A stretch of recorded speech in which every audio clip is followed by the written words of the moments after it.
Government जितने चाहे उतने नोट छाप सकती है और सबकी गरीबी दूर कर सकती है। तो ऐसा क्या रीज़न है कि गवर्नमेंट ऐसा नहीं करती है और रुपए के मुकाबले डॉलर की वैल्यू 84 है। तो ये कौन है जो ये सब बैठ के तय कर रहा है और हम इनकी ये मान क्यों रहे हैं? और ऐसा क्या हुआ हिस्ट्री में कि सभी कंट्रीज अपनी अपनी करेंसी छोड़ के यूएस डॉलर को ग्लोबल करेंसी बनाने के लिए राजी हो गई?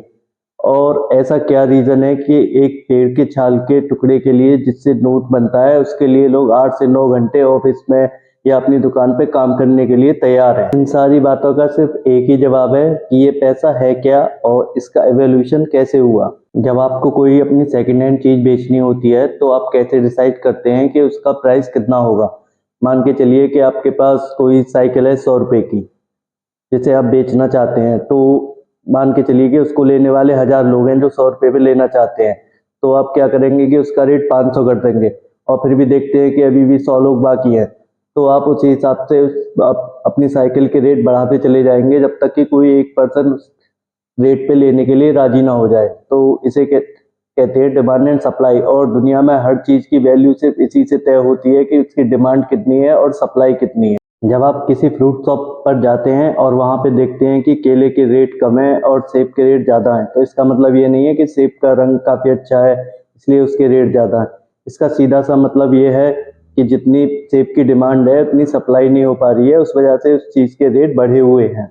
आप बीच बीच में सुनते होंगे कि प्याज के या टमाटर के रेट बहुत ज़्यादा बढ़ गए हैं, तो इसका सीधा सा मतलब है कि प्याज या टमाटर की मार्केट में कमी है और उसे बेचने वाला वही कर रहा है जो हम अपने सेकेंड हैंड साइकिल के साथ किया। मान के चलो किसी कंपनी ने 100 कार बनाई और उसका प्राइस 1 लाख रख दिया, तो जिसके पास पैसे हैं वो तो कार खरीद लेगा, लेकिन जिसके पास पैसे नहीं है वो या तो बाइक से काम चलाएगा या साइकिल से काम चलाएगा। लेकिन गवर्नमेंट एक दिन क्या करती है कि बहुत सारा पैसा छाप के लोगों में बांट देती है, तो अब सब लोगों के पास पैसा होगा और सभी अमीर होंगे और उस कार को खरीदने के लिए हो सकता है 1000 लोग पहुंचे या उससे ज़्यादा भी लोग पहुंचे। तो कार बनाने वाला भी प्राइस के साथ यही करेगा जो हमने अपनी सेकेंड हैंड साइकिल बेचने के साथ किया था। वो तब तक उसके दाम बढ़ाएगा जब तक कि 100 ही लोग ना बचें उसकी कार खरीदने के लिए।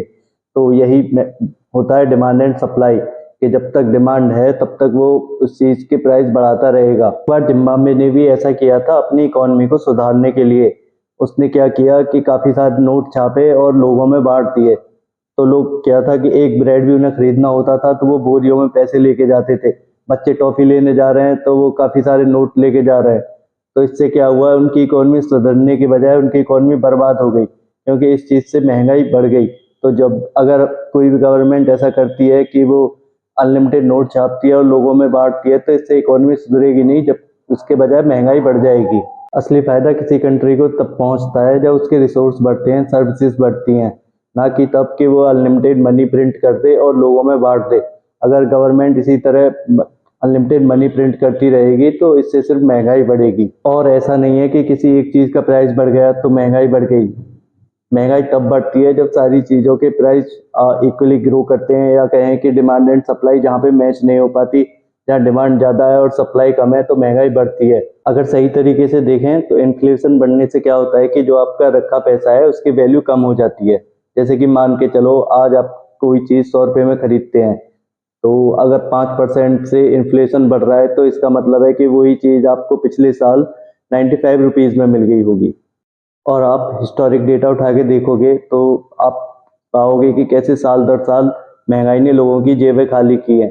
तो इसीलिए लोग अलग अलग जगह इन्वेस्टमेंट करते हैं। लेकिन फाइनेंस में हर चीज़ घूम फिर के डिमांड एंड सप्लाई पे आके रुक जाती है। और इससे भी ज़्यादा इम्पोर्टेंट है ये समझना कि पैसा आखिर है क्या। ऑल ओवर द वर्ल्ड आपको पैसा कभी कोई क्यों देता है? आपको पैसा कोई तभी देता है जब आप उसको कोई सर्विस देते हैं, कोई वैल्यू ऐड करते हैं। ऑफिस में भी आपको सैलरी क्यों मिलती है? क्योंकि आप उन्हें कोई काम करके देते हैं, उन्हें कोई वैल्यू ऐड करते हैं। या देख के मान के चलें कि किसी दुकानदार को पैसा हम क्यों देते हैं? क्योंकि वो हमें कोई सर्विस दे रहा है या कोई प्रोडक्ट दे रहा है और कोई वैल्यू ऐड कर रहा है। तो इसमें मान के चलें तो money is equal to value. Time to time money को अलग अलग चीज़ों से रिप्रेजेंट किया जाता रहा है। जैसे कि पहले के ज़माने में लोग गेहूं या कोई अलग अनाज दे के अपना काम करवाते थे, लेकिन उस धीरे धीरे लोगों ने ऐसी चीज़ों पे ध्यान दिया जो लंबे समय तक चले और उनकी वैल्यू ज़्यादा हो, जैसे कि गोल्ड। लेकिन एक टाइम पे आके गोल्ड के साथ ट्रैवल करना, उसमें मिलावट का ध्यान रखना या फिर उसके सिक्योरिटी को ध्यान रखना, ये काफ़ी मुश्किल चीज़ें थी। लेकिन फिर गवर्नमेंट ने एक ऑप्शन दिया कि जहाँ पे आपको अपना गोल्ड कैरी करने की ज़रूरत नहीं है, आप अपना गोल्ड जो है वो गवर्नमेंट को दे सकते हैं और गवर्नमेंट उसके बदले आपको एक रिसिप्ट देगी, जिसे प्रोमिसरी नोट भी कहते हैं, और उसके बिहाफ पे आप कहीं भी ट्रेड कर सकते हैं। और आगे चल के यही प्रोमिसरी नोट करेंसी में कन्वर्ट हो गई। ये नोट जो है एक्चुअल में इसकी कोई वैल्यू नहीं है, ये सिर्फ एक कागज का टुकड़ा है। लेकिन इस कागज के टुकड़े की वैल्यू वहां बढ़ जाती है जब गवर्नमेंट आपको भरोसा देती है कि जितना अमाउंट इस पे लिखा है आप उस हिसाब से ट्रेड कर सकते हैं देश के किसी भी कोने में जाके। तो इसलिए इसकी अपनी खुद की कोई वैल्यू नहीं होती, ये वैल्यू होती है गवर्नमेंट की प्रॉमिस की, क्योंकि इस पे गवर्नर के साइन होते हैं जो आपको वचन देता है कि मैं धारक को इतने रुपए अदा करने का वचन देता हूँ। इसे ऐसे समझने की कोशिश करिए कि जब गवर्नमेंट ने डिमोनेटाइजेशन किया था, नोटबंदी की थी, तो गवर्नमेंट ने अपना वचन वापस ले लिया था 500 और 1000 के नोट से। तो उस वचन को वापस लेने के बाद 500 और 1000 के नोट की वैल्यू एक रद्दी कागज के बराबर रह गई थी। अब लोगों ने कंट्री के अंदर तो इसी वचन पे ट्रेड करना शुरू कर दिया था, जो करेंसी गवर्नमेंट अप्रूव करती थी कि आप इतने रुपए खर्च कर सकते हैं।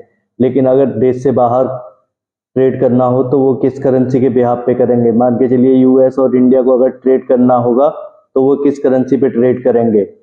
अब मान के चलो कि हम यूएस से कोई ट्रेड करें और उसके बदले बोलें कि ये लो, ये नीले कलर का नोट है, आप इसे ले लो, इस पे हम वचन देते हैं, तो वो हमारे नोट को क्यों ही लेगा और हम ही उस नोट को क्यों ही लेंगे? अगर मान के चलो हम उस करेंसी को एक्सेप्ट भी कर लें तो हम उसका करेंगे क्या? क्योंकि पैसा तभी पैसा बनता है जब उसकी एक्सेप्टेंस हो, जब लोग उसे एक्सेप्ट करें। और उस टाइम पे कोई भी कंट्री ऐसी नहीं थी कि जिसके करेंसी पे सभी कंट्री भरोसा करें कि हम इसकी करेंसी को एक्सेप्ट करेंगे। अब मान के चलो कि आपने यूएस की करेंसी ले ली उससे ट्रेड करके, लेकिन आप दूसरी कंट्री से मान के चलो कि इंग्लैंड से ट्रेड करने जाते हैं, तो वो बोलता है कि नहीं, हम यूएस डॉलर लेंगे ही नहीं।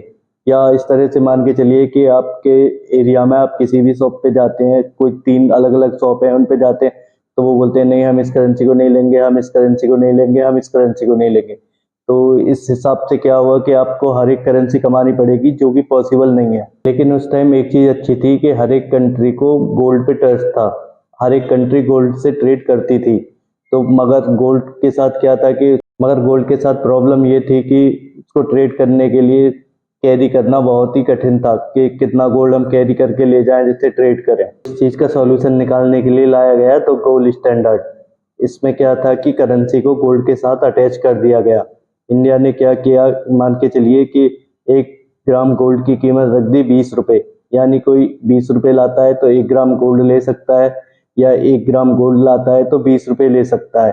या फिर मान के चलिए कि यूएस ने कीमत रख दी 1 ग्राम गोल्ड की $2, यानी कि कोई $2 लाता है तो 1 ग्राम गोल्ड ले सकता है, या 1 ग्राम गोल्ड लाता है तो वो $2 ले सकता है। तो ऑटोमेटिकली 1 ग्राम गोल्ड हो गया 20 रुपए का या $2 का, यानी कि $2 की कीमत होगी 20 रुपए। अगर $1 की हमें कीमत निकालनी हो तो वो होगी 10 रुपए। इसके बाद जब दोनों कंट्री एक दूसरे से ट्रेड करने गई तो उन्हें एक दूसरे की करेंसी से कोई प्रॉब्लम नहीं हुई, क्योंकि उन्हें पता था कि ये जो करेंसी ट्रेड करके आ रही है, इसके बदले में हम कभी भी गोल्ड ट्रेड कर सकते हैं एक दूसरी कंट्री से। लेकिन ऐसा भी नहीं होना चाहिए कि जिस करेंसी को हम इकट्ठा कर रहे हैं ट्रेड करके, जब हम उस करेंसी को लेके जाएं तो उस कंट्री के पास गोल्ड ही ना हो। तो इसलिए रूल बना कि कोई कंट्री इतना ही प्रिंट कर सकती है करेंसी जितना उसके पास गोल्ड है, ताकि जब वो करेंसी लेके किसी पर्टिकुलर कंट्री के पास जाए, उस पर्टिकुलर कंट्री की करेंसी लेके, तो उसके पास उतना गोल्ड होना चाहिए। करके कंट्रीज ने आपस में ट्रेड स्टार्ट किया। एक्चुअल में ट्रेड जो हो रहा था वो गोल्ड से ही हो रहा था, करेंसी बस एक मीडियम था। तो आप कहोगे कि द गोल्ड स्टैंडर्ड इतना सही था तो इसे हटाया क्यों गया, और हटाया गया तो यूएस डॉलर को ही ग्लोबल करेंसी क्यों बनाया गया? हुआ ये कि वर्ल्ड वॉर वन के समय कंट्रीज को अपना अस्तित्व बचाने के लिए हथियार खरीदने पड़े, और सभी कंट्रीज ने हथियार जो खरीदे वो अपने गोल्ड रिजर्व के बेसिस पे खरीदे। धीरे धीरे सारा गोल्ड यूएस के पास पहुंचने लगा, क्योंकि यूएस मेन एक्सपोर्टर था हथियारों का। वॉर लड़ने का जुनून था कंट्रीज का, इसने कंट्रीज का पैसा और गोल्ड सब खत्म कर दिया। और जब वार खत्म हुई तो ज्यादातर कंट्रीज इकोनॉमिक क्राइसिस से गुजर रही थी। और जब वो इकोनॉमिक क्राइसिस से गुजर रही थी तो उनके पास ट्रेड करने के लिए ना गोल्ड था ना पैसा था। सारी कंट्रीज इकोनॉमिक क्राइसिस से जूझ रही थी। उसके बाद शुरू हो जाता है वर्ल्ड वॉर 2। तो इस सिचुएशन में सारी कंट्रीज ही इकोनॉमिक क्राइसिस से गुजरी और ज़्यादा, और वो कर्जे में डूबती चली गई। और जो दुनिया का 80% गोल्ड था वो यूएस के पास रिजर्व हो गया। कंट्रीज गोल्ड के बिहाफ पे नोट प्रिंट करती थी, यानी कि जितना गोल्ड है उतना वो नोट प्रिंट कर सकती हैं। लेकिन जब कंट्रीज के पास गोल्ड ही नहीं है तो वो नोट प्रिंट कैसे करें।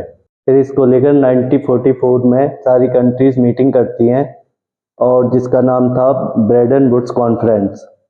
इस मीटिंग के बाद दो ऑर्गेनाइजेशन बनाई जाती हैं, आईबीआरडी और आईएमएफ। आईबीआरडी जिसे आज हम वर्ल्ड बैंक के नाम से भी जानते हैं। तो आईबीआरडी का काम था कि जो कंट्रीज ज़्यादा ख़त्म हो चुकी हैं वर्ल्ड वॉर के दौरान, उनको वो रीबिल्ड करे, उनको उस सिचुएशन से निकाले, कर्जे से बाहर निकाले और उनकी ग्रोथ कर सके। और आईएमएफ का पर्पस था कि सारी कंट्री एक दूसरे से ट्रेड कर सकें। और आज भी जब भी कोई कंट्री किसी इकोनॉमिक क्राइसिस में फंसती है तो यही दो ऑर्गेनाइजेशन उन कंट्रीज की हेल्प करती है। इस मीटिंग में डिसाइड ये हुआ कि जिन कंट्रीज के पास गोल्ड नहीं है वो यूएस डॉलर में ट्रेड करें। और यूएस डॉलर में ही क्यों, बाकी करेंसीज में क्यों नहीं डॉलर में? इसलिए क्योंकि मैंने आपको पहले बताया था कि 80% गोल्ड जो है वो यूएस के पास रिजर्व था। तो यूएस उसके बिहाफ पे ज़्यादा से ज़्यादा, या कहें कि मैक्सिमम डॉलर छाप सकता था और सारी कंट्रीज में सर्कुलेट कर सकता था। तो सारी कंट्री उस डॉलर के बिहाफ पे ट्रेड स्थापित कर सकती थी। और सेम डे यूएस ने ये भी अनाउंस किया कि कोई पर्टिकुलर कंट्री उनके पास गोल्ड ला के यूएस डॉलर ले सकती है या यूएस डॉलर ला के उनसे गोल्ड ले सकती है। तो यूएस ने अपने एक औंस डॉलर की कीमत जो रखी वो $35 रखी।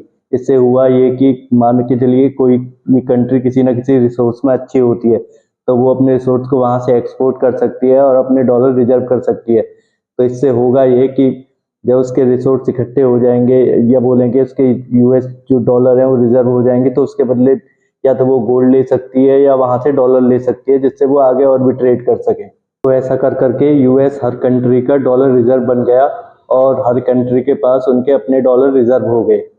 अब इसमें हुआ ये कि वियतनाम की बहुत स्टार्ट हुई यूएस के साथ, जिसमें यूएस की इकोनॉमी भी काफ़ी डिप करी। 1965 में चार्ल्स गेल्यू जो फ्रांस के प्रेसिडेंट थे, उन्होंने शिप में डॉलर भेजे और वहाँ से यानी कि यूएस से अपना गोल्ड वापस मंगा लिया।